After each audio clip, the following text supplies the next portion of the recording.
Përshëndetje të nderuar zonja dhe zotri, përshëndetje të dashur miq.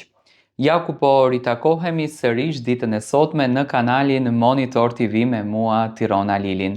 Shpresoj që po kaloni një ditë të bukur, shpresoj që po kaloni një natë pozitive. Përpos këtij pozitiviteti do të flasim pak për një dashuri që herë na duket e mirë, herë na duket keq, herë me puthje, herë pa puthje, përsëri dora në gojë. Do të flas për Brikenën dhe për Mateon. Mateo natës së mbrëmshme ditën e sotme, në fakt gjatë gjithë ditës u mundua që përsëri të rëmben një puthje për Brikenën, tek Brikena.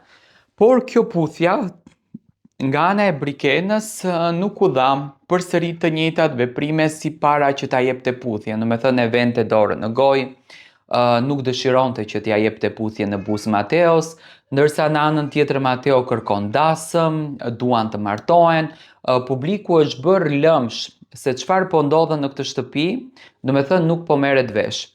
Tani le ta bëjmë një analizë.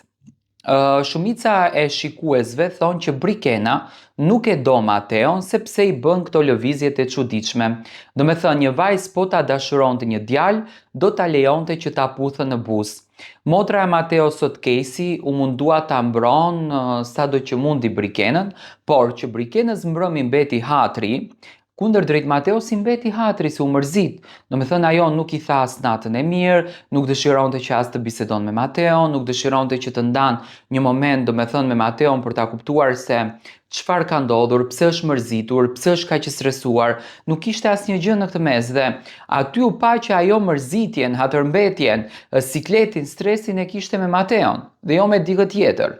Unë mendoj që Brikena akoma nuk është mirë e sigurt në ndjenjat edhe në emocionet e saj, që këtu tani përfshir edhe lojen. Ajo mund ta doj Mateon brenda në shpirt, por ka lëvizje të mëdha emocionale. Domethënë, herë thot që unë ta puth edhe të jem okay, pastaj thot nuk e puth, pastaj vazhdon me ato streset që i krijohen brenda vetes nga kjo marrëdhënie. Unë mendoj që ka raste që e do shumë, edhe e xhelozon shumë, por ka raste që e do më pak dhe mendon nëse unë të dal nga kjo shtëpi, si do të jetë jeta ime etj. Domethënë, mendoj që është Brikena në botën e çuditërave, Brikena në botën e saj. Apo del keq Mateo tek publiku dhe apo ndihet keq Mateo. Tani unë nuk e di me thënë drejtën, Mateo si nuk futet në dyshim për të menduar se më fal, çfarë po ndodh mes meje dhe kësaj vajzës. Deri ditë më parë më dha një puthje në dhomën e rrëfimit e ndjeva e shpallëm atë lidhjen tonë. Pse Brikena e ka shumë të vështirë që mua të ma jep këtë puthje? Nuk e jep sepse është efekti i kamerave dhe është shumë e ndikuar nga familja, nga pjesa jashtme se çfarë të folin, apo nuk e jep sepse nuk më ndjen mua, sepse Mateo në dhomën e rrëfimit shkon kërkon një dasëm, ndërsa Brikena domethënë është si një, nuk e di, domethënë si një tip druri e ngjitur në trupin e tij dhe nuk po bën asnjë lloj lëvizje, domethënë një ditë shkrihet, një ditë ngrihet, një ditë shkrihet, një ditë ngrihet, është shndruar në frigorifer. Dhe për këtë gjë pak më duket e çuditshme kjo marrëdhënie.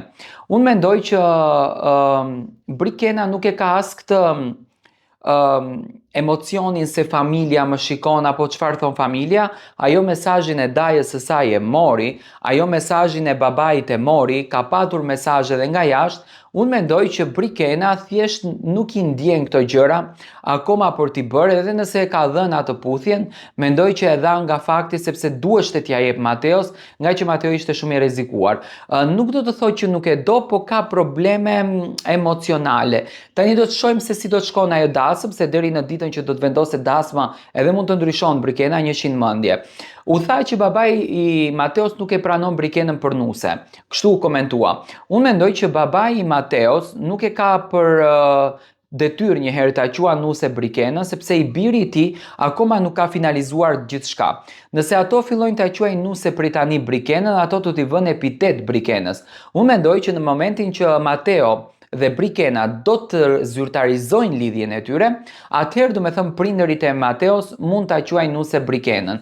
Nuk do të thotë që nuk ka dashuri, nuk do të thotë që nuk ka pëlqim, se po të mos kishte pëlqim Brikena për Mateon, nuk rrinte me Mateon, por mendoj është ky fakti që Brikena ka këtë luhatjen emocionale dhe nuk di se çfarë të bën dhe kjo e mban peng për të shprehur ndjenjat edhe emocionet e saj. Le të themi më shumë është e fiksuar pas ndjenjës se sa e dashuruar. Unë uroj me zemër që t'ja pranon këtë dasëm. Në momentin që Brikena do del nga shtëpia, do e kupton vetë se sa e ka malltretuar dhe sa e ka lodhur Mateon me karakterin e saj. Si ju duket ky moment që Brikena, domethënë një ditë e puth dhe ditëve të tjera nuk e lejon ta puthen Mateo?